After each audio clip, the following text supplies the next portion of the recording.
পরিবর্তন সংকল্প সভায় যোগ দিতে দুদিনে পুরুলিয়া সফরে এসেছিলেন কেন্দ্রীয় প্রতিমন্ত্রী তথা বালুরঘাট লোকসভার সাংসদ সুকান্ত মজুমদার। রবিবার বান্দোয়ানের কর্মসূচির পর সোমবার দুপুরে তিনি পুরুলিয়ার বাঘমুন্ডি পৌঁছান। বাঘমুন্ডির পাথরডি দুর্গা মন্দির মাঠে পরিবর্তন সংকল্প সভায় যোগ দেওয়ার আগে বাঘমুন্ডিতে একটি পদযাত্রায় অংশ নেন তিনি। বাঘমুন্ডি হাই স্কুল মোড় থেকে সভাস্থল পর্যন্ত এই পদযাত্রা হয়। পদযাত্রায় তার সঙ্গে ছিলেন পুরুলিয়ার সাংসদ জ্যোতির্ময় সিং মাহাতো, জেলা বিজেপি সভাপতি শঙ্কর মাহাতো, জেলার বিজেপির বিধায়কগণ, জেলা পরিষদ সদস্য রাকেশ মাহাতো সহ বিজেপি নেতৃত্ব। কত যাত্রার শেষে পাথরটি দুর্গা মন্দির মাঠে জনসভায় বক্তব্য রাখেন সুকান্ত মজুমদার। পুরুলিয়া থেকে সোমনাথ রায়ের report, big news Bangla. AI তো ব্যবহার এখন সব জায়গায় হয়, ডিফেন্সে হয়, শিক্ষাক্ষেত্রে হয়, হেলথ সেক্টরে হয়। এআই দিয়ে যদি নির্বাচন কমিশন কাজ করে, এআই যে কাজ 10 বছরে হওয়ার সেটা 1 বছরে হয়ে যায়।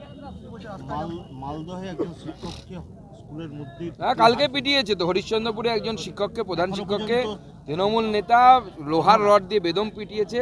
এখনো পর্যন্ত কেউ সেখানে অ্যারেস্ট হয়নি। এটা অত্যন্ত লজ্জার বিষয়। আর বিশেষত ভোটার বিষয় নিয়ে, ভোটার সংশোধন নিয়ে, অর্থাৎ ভোটার লিস্ট পরিশ্রুত করা নিয়ে ইলেকশন কমিশন যে কাজ করছে তার বিরুদ্ধে মমতা বন্দ্যোপাধ্যায় কালকে যে চিঠি লিখেছে, সেই চিঠিতে মমতা বন্দ্যোপাধ্যায়ের মূল অভিযোগ যেভাবে বিহারে ফ্যামিলি ট্রিকে মানা হয়েছিল, এখানে মানা হচ্ছে না কেন? তার মূল কারণ হচ্ছে, আমরা যেটা বুঝেছি, যে ফ্যামিলি ট্রি তো পঞ্চায়েতদেরকে তৃণমূল কংগ্রেস টেন্ডার দিয়ে দিয়েছে, যে বাংলাদেশি যত মুসলিম অনুপ্রবেশকারী আছে তারা গেলে পরে তাদেরকে ফ্যামিলি ট্রি বানিয়ে দিয়ে দেওয়া হবে। স্বাভাবিকভাবে মমতা বন্দ্যোপাধ্যায়ের পঞ্চায়েতের উপর কেউ বিশ্বাস করবে না, বিশ্বাস রাখবে না, সেই ফ্যামিলি ট্রির উপর কেউ বিশ্বাস রাখবে না। যদি সততার সাথে করতো তাহলে বিশ্বাস করতো। লাভার ভিডিও ভারতী বড়াইকে পরিবারকে হিসাবে নোটিশ ধরা হয়েছে, অভিযোগ যে উনি নাকি ভুটানের বাসিন্দা। দেখুন, যদি তথ্য প্রমাণ সেটা প্রমাণ হয়, হতেই পারে। ভারতীয় নাগরিক হয়েছেন কিনা সেটা দেখতে হবে।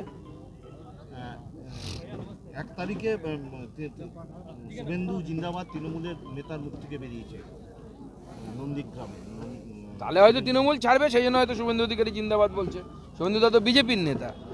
কিংবা এটাও হতে পারে যে যেহেতু তৃণমূলে শুভেন্দু দা অনেকটা সময় ছিলেন এবং বেশিরভাগ ওখানকার যারা নন্দীগ্রামের নেতা তারা ওনারই হাতে তৈরি, তো পুরনো অভ্যেসবশত হয়তো রিফ্লেক্স অ্যাকশনে বলে দিয়েছেন, সেটাও হতে পারে। এখন কোনটা ঠিক সেটা দেখতে হবে। হয়ে গেছে।